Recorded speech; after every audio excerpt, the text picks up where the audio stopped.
తమ పార్టీ అధినేత కేసీఆర్ను వ్యక్తిగతంగా దూషిస్తే ఊరుకునేది లేదని తెలంగాణ ముఖ్యమంత్రి రేవంత్ రెడ్డిని బీఆర్ఎస్ వర్కింగ్ ప్రెసిడెంట్ కేటీఆర్ హెచ్చరించారు. ముఖ్యమంత్రి గారికి చివరిసారి చెబుతున్నాం, కేసీఆర్ను ఇప్పటి వరకు ఎన్ని మాటలన్నా పడ్డాం. ఇక నుంచి కేసీఆర్ గారిని వ్యక్తిగతంగా దూషిస్తే మాత్రం నీ నాలుక చీరేసే రోజు వస్తుంది. తప్పకుండా గుర్తుపెట్టుకో.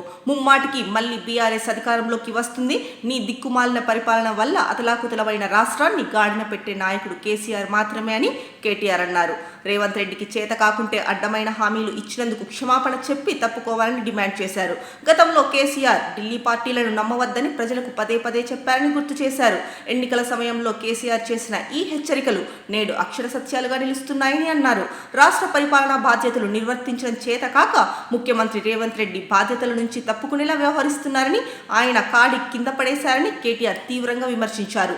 తెలంగాణ గౌరవాన్ని కించపరిచేలా మాట్లాడితే సహించేది లేదని కూడా కేటీఆర్ హెచ్చరించారు. నిండటి ముఖ్యమంత్రి వ్యాఖ్యలతో రేవంత్ రెడ్డి అత్యంత అసమర్థ దక్షత లేని సీఎంగా స్పష్టమైందని కేటీఆర్ అన్నారు. గత ఏడాదిన్నర కాలంగా తమను తమ నాయకుడిని వ్యక్తిగతంగా ఎంత దూషించినా సహించామని కేటీఆర్ అన్నారు. అయితే వేలాది మంది త్యాగాలు, దశాబ్దాల పోరాటాల ఫలితంగా మేధావులు, ఉద్యోగులు, విద్యార్థులు చివరకు కేసీఆర్ నాయకత్వంలో సాధించుకున్న తెలంగాణ రాష్ట్ర భవిష్యత్తుకు శాపం పెట్టేలా ముఖ్యమంత్రి చేసిన వ్యాఖ్యలు ఆవేదన కలిగించాయని తెలిపారు.